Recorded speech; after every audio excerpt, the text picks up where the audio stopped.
The Holy Gospel according to Matthew. Glory to you, O Lord. From that time on, Jesus began to show his disciples that he must go to Jerusalem and undergo great suffering at the hands of the elders and chief priests and scribes and be killed, and on the third day be raised. And Peter took him aside and began to rebuke him, saying, "God forbid it, Lord, this must never happen to you." But he turns to Peter and said, "Get behind me, Satan. You are a hindrance to me, for you are setting your mind not on divine things, but on human things." The Gospel of the Lord. Praise to you, O Christ.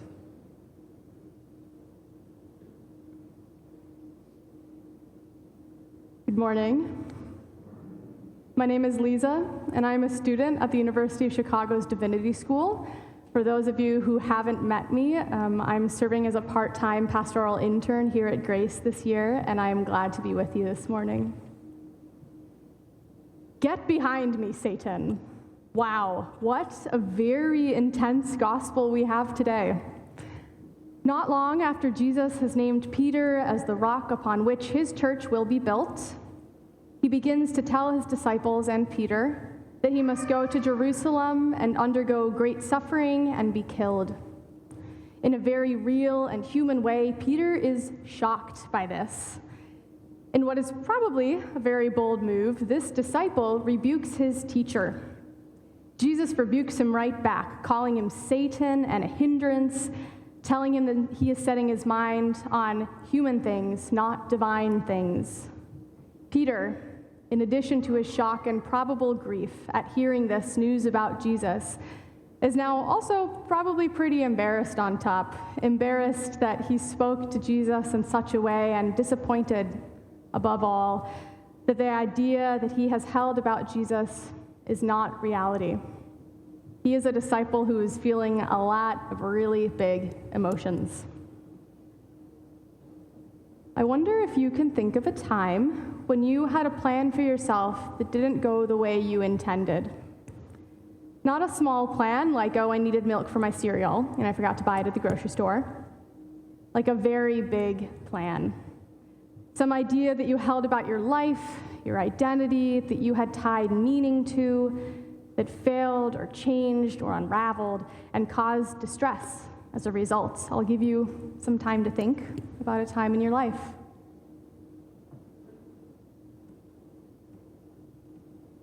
I can share a story of my own, one that I talk about a lot. In my senior year of college, my mother died. That is a big change. Putting aside the topic of grief about losing my mom, it was also a huge disruption in my young adult life. I was about to graduate. I had all sorts of grand ideas about where my life would go, what kind of person I would be, and the work and the career that I would pursue. I thought I had it figured out. I didn't foresee this wrench in my plans, if you will. None of us did. I would have loved to. Maybe I could have changed my plans before they were changed for me. This great and sudden disruption in my life, one that caused great grief and suffering, not only for me, but for my whole family and our friends, forced me to grapple with the fact that for a moment, for a long moment, I was no longer in control over my life. My financial future was different, now with only one parent to support me. Any ideas of graduate school were just totally off the table. I was not in the mindset to apply to programs. And suddenly, my relationship with God was put into question. Why? Why? When it was starting to feel like I had my plans for my life and career in politics, funnily enough, that is a transition, is a different sermon. Why would God throw me this curveball? Why inflict that kind of suffering? What kind of a God would take away my mother to teach me some sort of lesson? Safe to say, I felt a lot like Peter. I was shocked and I was upset. I wanted to scream at God. I did. I couldn't possibly fathom that God would ask of anyone I loved so much to undergo suffering and death and grief, and ask that of me least of all.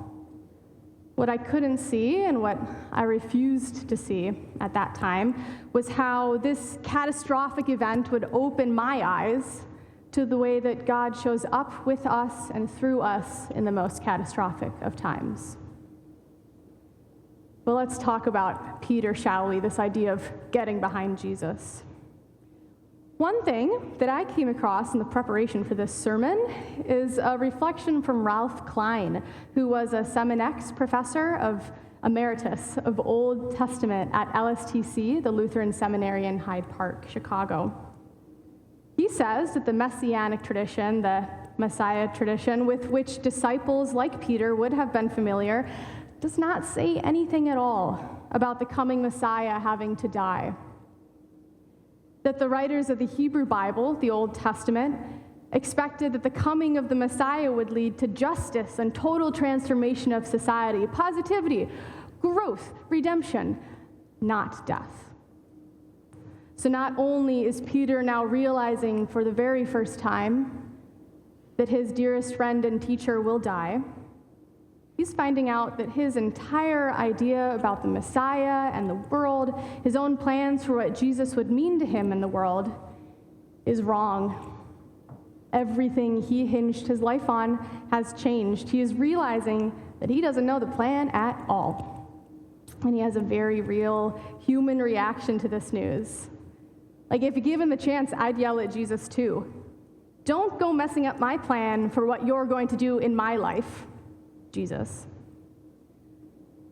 But get behind me, Jesus yells back. You are a hindrance, and your notions that you are in control are getting in the way of all of our plans. Listen to what I am telling you about the plans that God has for me and for you and for the world. Get behind me. Get behind this message, my message, and you will be better for it. That is a very hard lesson to hear. It takes time to understand that kind of change in the way that we see the world. It takes time to metabolize that kind of loss over our own ideas. For Peter, the loss not just of his friend, but his idea of how God works. Disappointment, grief, fear, these are natural emotions. It's what happens when our expectations are dashed, when we make plans, when they fail, and when we realize that God isn't calling us to the thing that we wish God would call us to. The unraveling of the idea that we can carefully plan and construct every element of our human earthly life, however well-intentioned, can become the stumbling blocks and the hindrances to the fulfillment of God's greater calling for us. That is a really big idea. Peter is finding out in this reading, and he is finding out that the unraveling that is taking place will require immense suffering and immense grief. That's hard to hear. Jesus tells him in this to set his mind on divine things. But in the face of the news that Jesus, as he knows him on earth, must die, it's no wonder that Peter has some trouble getting behind that idea. In the face of shock and grief and change, sometimes it's impossible to see some bigger, greater picture. But when we are willing to unravel the notion that we are in control, it can lead to profound growth in us, in our relationships with others, and our relationship with God. However, please do not mistake my words here as saying that God asks that we suffer in order to unravel those notions. Yes, as humans, we suffer. That's part of why it matters so much that God sent herself to us as Jesus to experience the human suffering in the world. But God does not ask that we suffer unnecessarily, solely to prove a point in some greater plan for our lives. Sometimes suffering and grief and confusion and unraveling, they're just that and nothing more. And when that's the case, God weeps with us. Like, I don't think that God made my mom die so that I could get on the path to be where I am now. I can recognize that this huge upheaval and grief in that moment and in the moments and years since, has played a massive role and might be the biggest role in why I am here now, even today, talking to all of you. But I happen to think that it's because I was willing to look for God in the intensity of my grief and confusion that I kept asking, where is God in this, even in this? That allowed the growth that God saw as a possibility in me to happen. The work that God does through us when we are open to God being with us in those moments of change is astounding, really. Take it from me. No suffering is worth it alone unless we can recognize the ways that God promises to show up for us and with us in those moments and on the other side of those moments. Unless we can get behind the fact that there is something greater than the value of the suffering itself and are open to the fact that it may be a very, very long time until we see that greater value, that greater part of our calling, we miss the point of a relationship with God and the death of Jesus for us.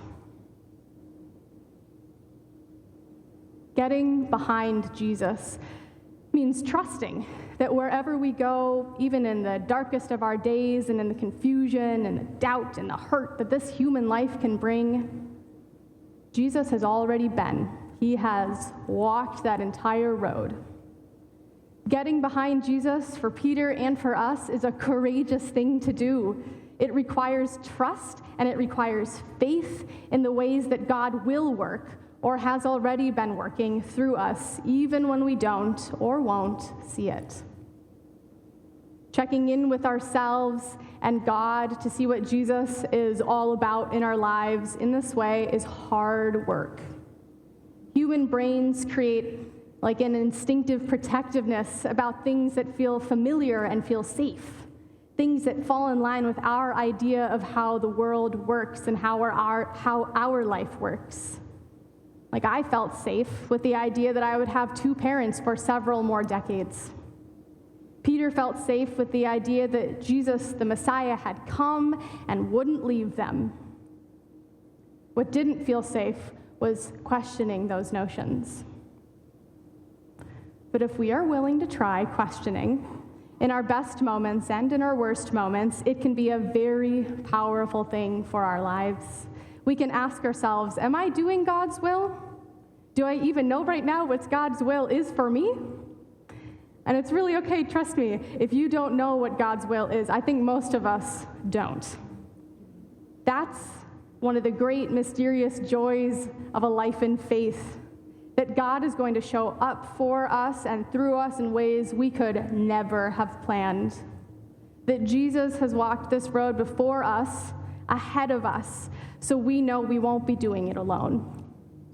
Knowing this, are we open to the ways that God might show up for us in new and unexpected and probably challenging and even painful ways? I sure hope so. That is what Jesus is inviting Peter to do. To, as we hear in another verse soon after this, take up his cross and follow Jesus. Get behind a new kind of message, one that asks us to relinquish the control we want so badly over our own lives. The way of God in Christ, it's not the way of the world. It's probably, most likely, not going to line with our carefully built plan. So be open to it. Be open to getting behind Jesus. Let God transform you and lead you. Be open. Be surprised. Let God do a new thing. Just don't expect to plan out what that new thing will be. Amen.